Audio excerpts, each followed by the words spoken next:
El mensaje de hoy empieza con una pregunta, ¿no? En el Evangelio de Juan, capítulo 21, versículo 15, 16 y 17, es un texto conocido, es al final del Evangelio y Jesús, evidentemente, ya había resucitado y el contexto, vemos que se aparece a los discípulos y, bueno, vemos esa historia que los discípulos están ahí intentando pescar y no pescaban nada.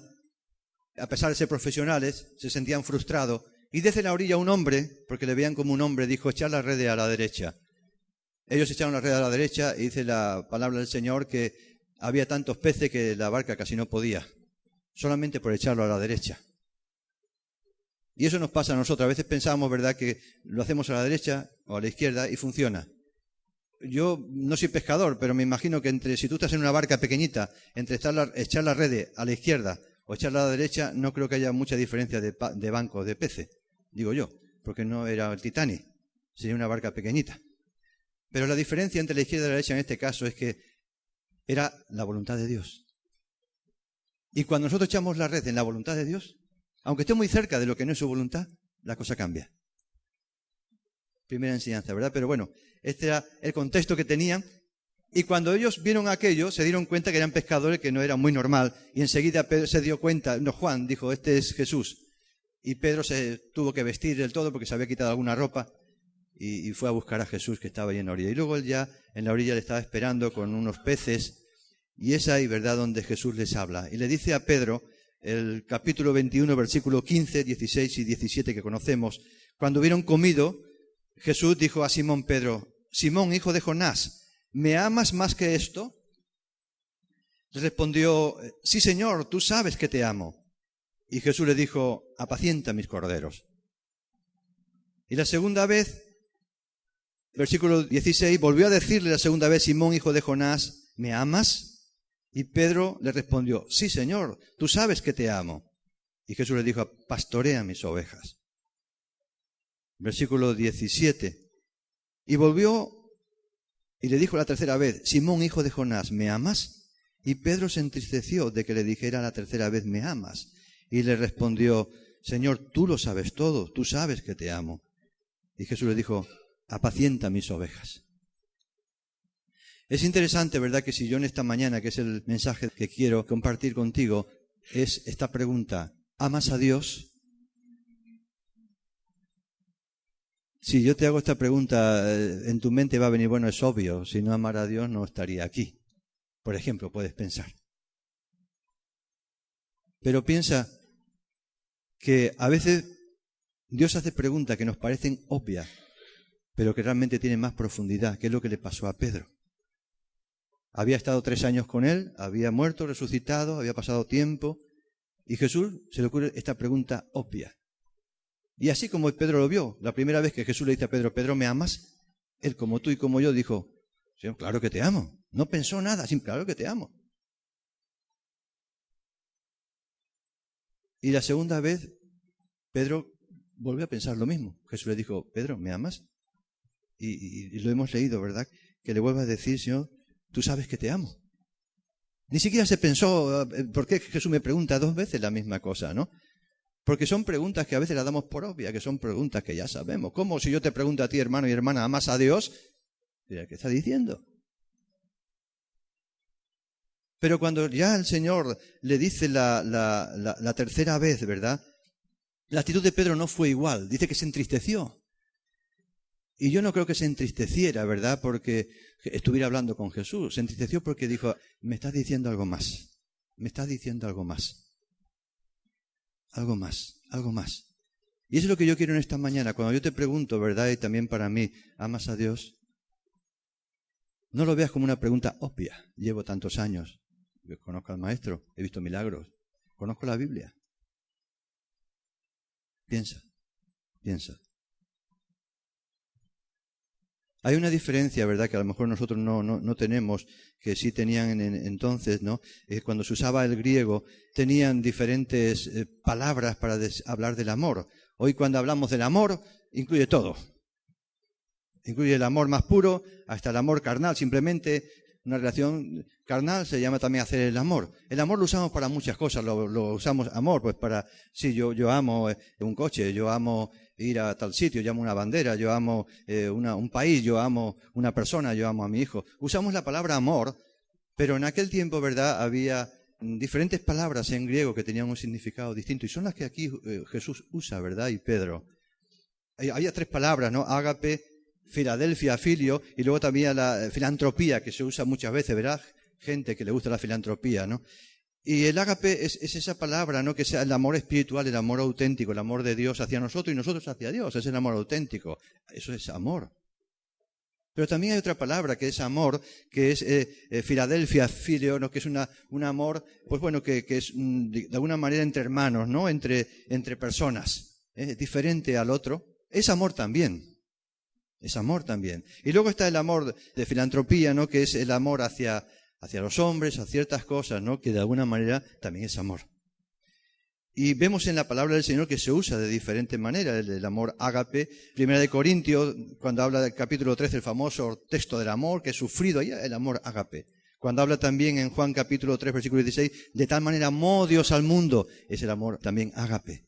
Es el amor de Dios profundo, un amor de verdad, un amor que lo da todo. Cuando habla en Romanos 8:28, que dice, sabemos que a los que aman a Dios todas las cosas les ayudan a bien, también está usando ese amor ágape, lo sabemos. Y sabemos también que cuando habla en Romanos 12:10, dice, amaos unos a otros. Usa la palabra Filadelfia, filio, ¿no? Una palabra diferente. Nosotros usamos la misma.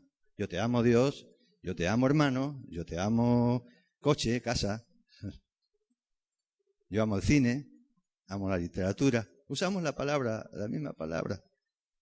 Hechos 28:2 dice, describiendo las atenciones que dieron los malteses a Pablo en ese naufragio, y los náufragos, se dice, los naturales nos trataron no con poca humanidad.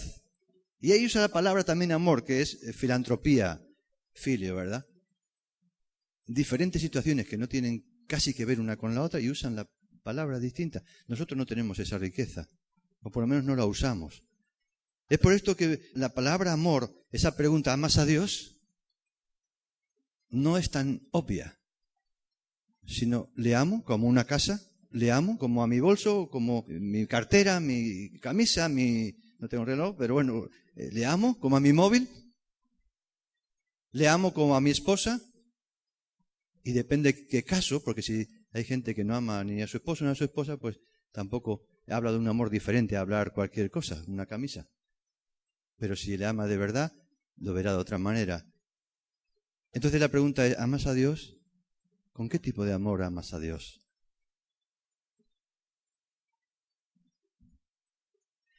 Ahora, una clave importante, ¿a qué iba asociada esa pregunta de Jesús? Porque iba asociada a algo y nos da una respuesta de qué intentaba Jesús decirle a Pedro. Pero antes de eso, antes de entrar en esa aclaración de a qué iba asociada la pregunta de Jesús, que lo tenemos ahí en el texto también, en los 3 versículos, quiero también contarte algo, ¿no? Estaba diciendo que la semana pasada estuvimos en Madrid, mi esposo y yo viendo a la familia, pero también estuvimos en una boda de un familiar y estuvimos también oficiando esa boda, ¿no? Compartiendo la ceremonia y el enlace de esa pareja que nos pidió que lo hiciéramos, ¿no? Y yo le compartí una breve palabra, ¿no? Como se hace en las bodas, que el Señor me puso para ellos y también para los que estaban congregados allí en ese evento, ¿no? Y les contaba una anécdota. Y la anécdota que le contaba es que hace cosa de un mes o mes y pico, alguien nos regaló una planta, ¿no? Y aparte de agradecerle, por supuesto, este regalo, porque el regalo siempre hay que agradecer. Aunque no te guste, tienes que agradecer, porque detrás de ese regalo lo que hay es un intento de querer agradarte, generalmente, ¿no? Entonces tenemos que diferenciar lo que me gusta de ese regalo, que a veces coincide y a veces no. Pero la intención de esa persona, en general me refiero, no hablo de cosas extrañas, es agradarte. Entonces, si no te gusta, pues quédate con el agradecimiento que significa ese regalo, ¿no? Y yo lo agradecí, evidentemente. Pero cuando vi esa planta, siempre me viene la pregunta, ¿no? Ya hace años que me viene la pregunta, ¿cuánto va a durar? Esa es la pregunta que me viene. Y así me lo hice. No lo dije en voz alta, ¿no? Evidentemente. Digo, ¿cuánto va a durar esto? en lugar de preguntarme cómo la voy a cuidar, pero me hice la pregunta equivocada, me la hago siempre, ¿no? Y yo pensaba en esto, ¿no? Y en realidad me daba cuenta que la pregunta correcta sería, ¿voy a cuidar esa planta? ¿Voy a amar esa planta? Esa sería la pregunta que yo me debería de hacer. Pero como no me hago esa pregunta, porque en 34 años que llevamos casados, no nos ha durado ninguna. Pero creo que es la pregunta equivocada. Y vuelvo también a resaltar que no es un problema de la planta. En este caso no conozco cómo era, es una planta un poco extraña, pero bueno, pero nos hemos tenido de todo. Hemos tenido todo tipo de planta, o casi todo. En 34 años, imagínate la cantidad de planta que hemos podido tener. Algunas compradas y otras regaladas. Hasta un cactus hemos tenido, ¿no? Un cactus. Los cactus también se mueren. Entonces, no es un problema de la planta. Tú puedes pensar, bueno, habéis tenido mala suerte, os han regalado plantas muy sensibles, exóticas, que requieren algo especial. No, de todo. De todo, del norte, del sur, del este, del oeste, de todos sitios, ¿no? Tampoco es un problema ni siquiera del clima, porque hemos tenido de verano, de invierno, de todo. Y tampoco es un problema de recursos, porque hemos tenido ya el último casa que teníamos, que ya lo vendimos, hemos pasado a un piso más pequeño, como sabéis, hace poquito. Teníamos un patio muy grande de tierra, que hay un olivo que plantó mi suegro. Yo llegaba a la conclusión de que el problema no es la planta, ni es el clima, ni tampoco es pues los recursos que podemos tener o necesitar, ¿no? Sino llegaba a la conclusión de que el problema está en que yo no amo a las plantas. Esa es mi conclusión. Yo no amo a las plantas. Y preguntarme por qué. Y llegaba a la conclusión de por tres cosas, por tres motivos. El primero es que cuando uno ama planta, en este caso, le dedica tiempo. Y yo tiempo no le dedico. Ya, por supuesto que tengo muy agobiado, como puede pasar a vosotros, pues, pero aparte de eso, no le dedico tiempo. Y cuando alguien ama algo, en este caso la planta, hay un hueco.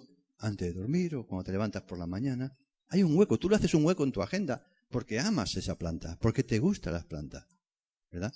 El segundo era porque el amor a las plantas, que yo no lo hago, también lleva a crear un diálogo. Y no estoy diciendo ninguna barbaridad. Hay gente que habla a las plantas. No solamente este libro y esta película que dice el hombre que hablaba a los caballos. No. Hay gente que habla a las plantas. Yo conozco como mínimo 2. Entre ellos lo que me lo regalaron. Mi suegra también, ella habla a las plantas. Yo no creo que hablar a las plantas tenga un efecto, no lo sé, yo no creo, soy más sencillo, no creo que la planta te entienda y tenga una conversación contigo, pero yo entiendo que cuando hablas a la planta, lo que estás intentando es interesarte por ella. Y eso la planta lo nota, porque le vas a echar agua. No porque le hables, sino porque le vas a echar agua, o le vas a echar lo que le haga falta, o fertilizante, o lo que sea, ¿no? Entonces, me daba cuenta también de esto, ¿no? Que cuando uno ama, hay diálogo. Y el último lugar, ese segundo punto del diálogo nos lleva a que cuando uno ama las plantas, se interesa, como estaba diciendo, por ella, ¿no? Que necesita. Mira en los libros, mira ahora en los móviles que podemos mirar, ¿no? Este tipo de planta, qué temperatura, con qué frecuencia, que necesita. Pero yo no amo las plantas. Entonces esa es la conclusión que he llegado. Nunca es tarde. Nunca es tarde. Ya te lo diré algún día cuando suceda, pero mientras tanto, de esas artificiales, que también las hay que son artificiales. Es una pena porque no tiene nada que ver, ¿verdad? Entonces, la ilustración que tomaba en este ejemplo de las plantas es la que yo le trasladaba a los novios y también se lo trasladaba a las personas que estaban allí. Es lo que Dios me puso, ¿no? Y le hablaba eso. Le decía que el matrimonio que se iba a celebrar, se celebró ya el viernes pasado, ¿no? Le decía que había 2 cosas importantes que tenían que entender los novios, para todos también, aquellos que estaban casados, que llevamos años. Le decía a los novios, una de ellas es el compromiso. El compromiso fundamental en el matrimonio, ¿verdad? El compromiso que luego se iba a materializar con los votos y todo esto, ¿no? En la boda. Y el segundo punto que le quería resaltar es que el matrimonio también hay un elemento importante, súper importante, que es el amor.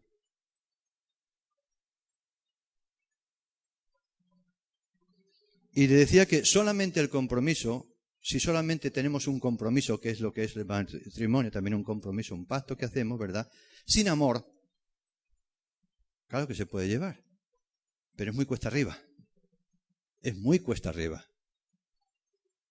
Porque el amor es como el motor, es lo que nos mueve.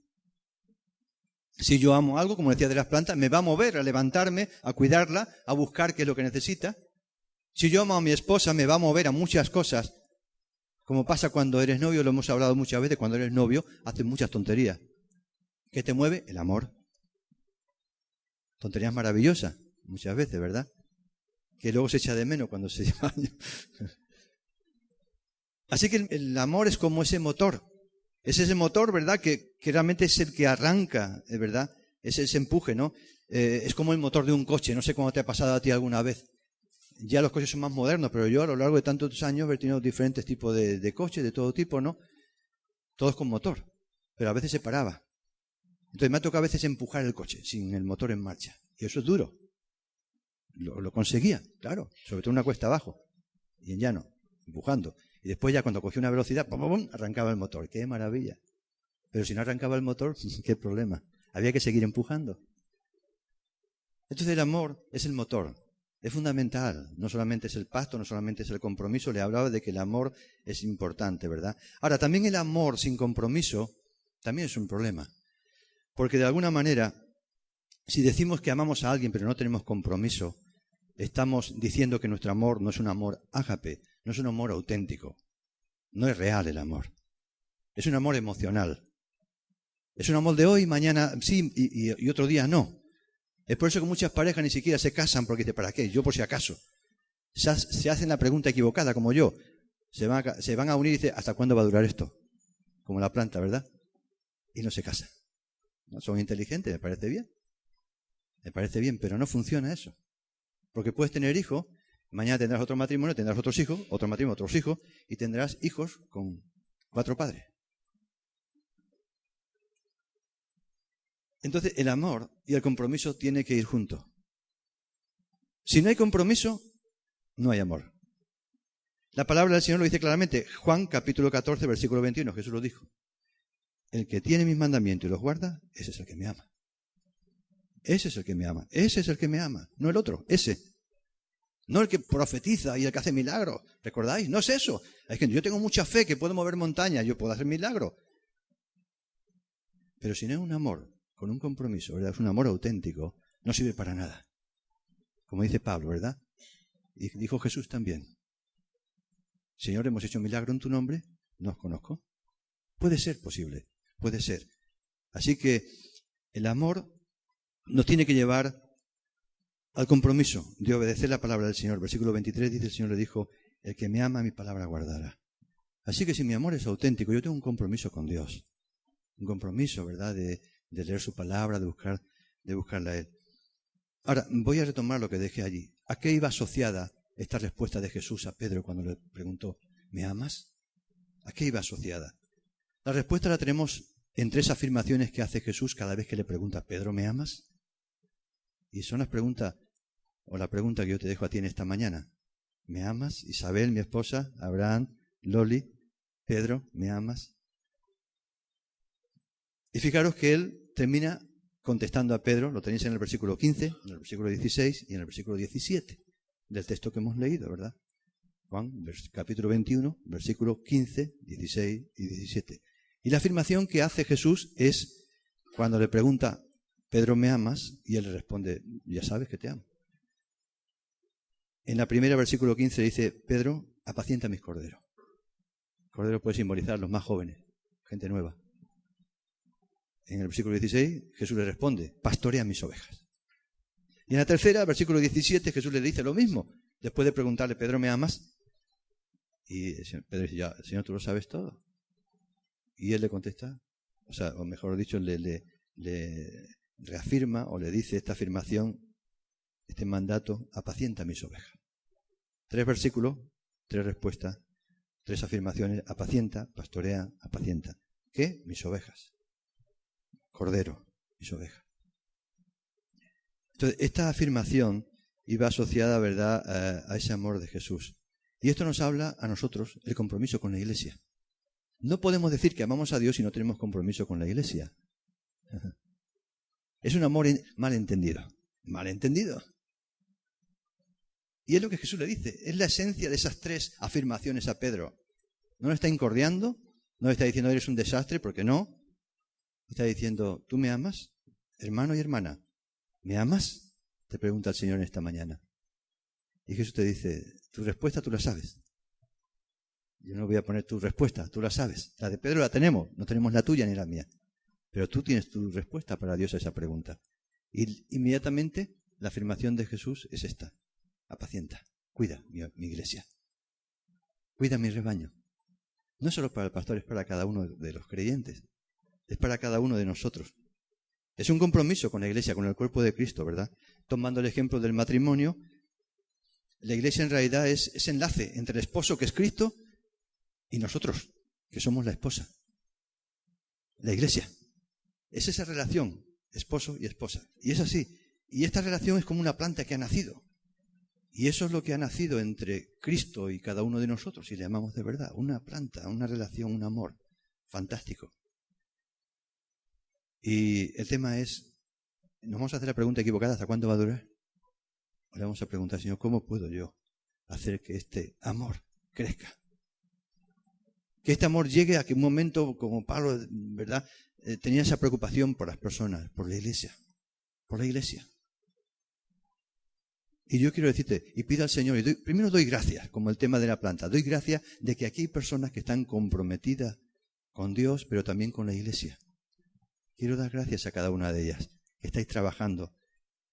Y os agradezco mucho, ¿verdad? No voy a decir el nombre, pero lo sé, que estáis ahí fielmente durante tiempo sirviendo cada uno en el área. Y doy muchas gracias al Señor. Yo eso lo veo. Eso se ve. Yo no puedo ver a lo mejor el grado de amor, pero sí veo si ese amor te lleva a amar la iglesia. Eso sí lo veo. Claro que lo puedo ver. Eso lo ven los demás.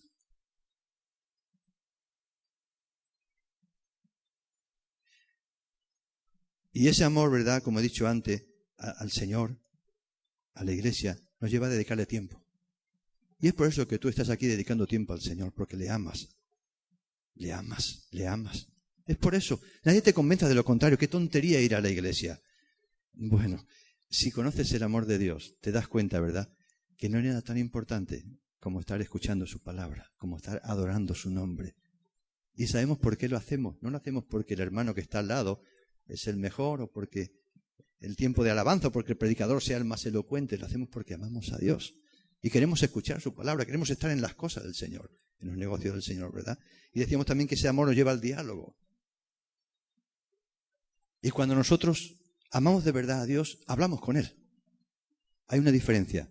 No es una planta, no es un árbol, no es un tronco que no nos puede responder. Hablar con el Señor significa que hablamos con alguien que nos puede escuchar y que nos va a hablar. Y es importante, ¿verdad?, que cada uno de nosotros dialoguemos con Dios. Hay un texto en Cantar de los Cantares, capítulo 8, que dice: las muchas aguas no podrán apagar el amor ni lo ahogarán. Y es una analogía del amor, ¿verdad?, la relación esposo y esposa. Y aquí nos habla en esta analogía de Cantar de los Cantares que el amor se puede apagar. El amor no es algo así como esto, que está aquí y bueno, ahí está sólido y está aquí y se llena de polvo, se limpia. No, el amor es como esa planta, se tiene que cuidar. Se tiene que cuidar. Tú no puedes descuidar el amor de Dios, tienes que tener diálogo con el Señor. Aparte de que tú puedas tener diálogo con tu hermano que te edifica, diálogos con personas que edifican, porque hay personas que no edifican, tienes que tener diálogo con el Señor. Y a mí un texto que me gusta mucho es el Evangelio de Juan capítulo 4, ¿no? Cuando esa mujer samaritana está allí en el pozo de Jacob y se acerca a Jesús y le pide agua para beber, porque no tenía un método para sacarlo, y Jesús le dice a la mujer: si tú supieras quién te pide de beber, tú le pedirías a él. Y la mujer dice: ¿qué estás diciendo? Si tú no tienes cubo, no tienes nada, ¿cómo te voy a pedir yo a ti que me des de beber? Y Jesús le dice esta afirmación: el que bebe del agua de este pozo, del agua normal, volverá a tener sed. Pero el que bebe del agua que yo le doy, no tendrá sed jamás. Eso significa que para que nuestro amor sea regado, no lo podemos hacer con agua del grifo, no lo podemos hacer con la religión, no lo podemos hacer con agua mineral envasada. Tenemos que ir directamente a Jesús, que es la fuente. Él es el agua de vida. Y es el que mantiene fresco. No es tu hermano, no son tus circunstancias. Las circunstancias nos alegran, nos entristecen, nos desmotivan, nos motivan, nos animan, nos desaniman. Sí. Pero el amor está por encima de eso. Es como el águila que vuela por encima, a otra altura. Y solamente podemos tener esa sala si venimos a Jesús, si bebemos de Él. Si en su presencia lloramos, nos quebrantamos, nos arrodillamos de corazón. Es por eso que no caigamos en la ingenuidad de pensar que esa relación con Dios es algo que yo acepté a Cristo y ya está, no tengo que hacer nada más. Ahora vivo, hago lo que quiero. No, tienes que cuidar. Y ese cuidado es teniendo comunión con Jesús. Y a veces, cuanto más problemas hay, a veces más nos acercamos a Jesús, desgraciadamente, ¿no? Así que por eso Pablo dice que no, cuando estéis en diversas pruebas, no estéis agradecidos porque hay cosas buenas también que Dios va a hacer, ¿no? El amor, como he dicho antes, ¿verdad?, nos hace interesarnos. Si amamos a Dios de esa manera genuina que viene de Dios, nos interesamos por la obra de Dios. Nos interesamos por la obra de Dios. Yo recuerdo que cuando conocí al Señor, leí su palabra, enseguida me di cuenta. No quiero decir que no necesitaba que me animara el pastor, pero enseguida capté. Digo, si realmente lo que yo tengo, que no lo tenía antes, es un tesoro y lo es. Hay mucha gente que no tiene eso. Y hay mucha gente que viene a la iglesia, que está en la iglesia, que está con conflicto, que está con la historia, y sin que nadie me dijera nada, ¿verdad? Como hacéis muchos de vosotros, viene alguien, pues intento escucharle, animarle, porque entiendo que es la iglesia, el cuerpo de Cristo, ¿no? Y sencillamente es un fruto del amor. No es porque yo no tenga otra cosa que hacer. Muchas cosas que hacer. Tengo muchas aficiones, como tienes tú. Pero entiendo que es el amor de Dios, ¿no? Y quiero sencillamente acabar con esto. No quiero decirte mucho más, porque la pregunta en esta mañana es esa. ¿Amas a Dios? No sé cuál es tu respuesta. Pero quiero que te quedes con la afirmación de Jesús. Apacienta mis corderos. Cuida de la iglesia. No hace falta que tengas un ministerio. Simplemente tu actitud, tu mirada, tu forma de hablar cuando saludas a alguien. Puedes edificar o puedes derribar. Esa es la diferencia. Y Jesús te pregunta, o más que preguntar, te dice, si me amas, edifica la iglesia. Edifica. Edificar. Constructores de la iglesia. Y yo he dicho antes que primeramente agradezco al Señor por las personas que aquí, pues, estáis comprometidos, pero también ora al Señor que levante más personas que sientan ese amor y esa carga por la obra de Dios. Que es la oración, ¿verdad?, que vemos en la palabra. La mies es mucha, los obreros poco. Orad al Señor de las mies, que envíe obreros. Esa es mi oración, que Dios levante obreros y obreras, que siga levantando, pero sí precedida por agradecimiento por aquellos que ya están. Amén.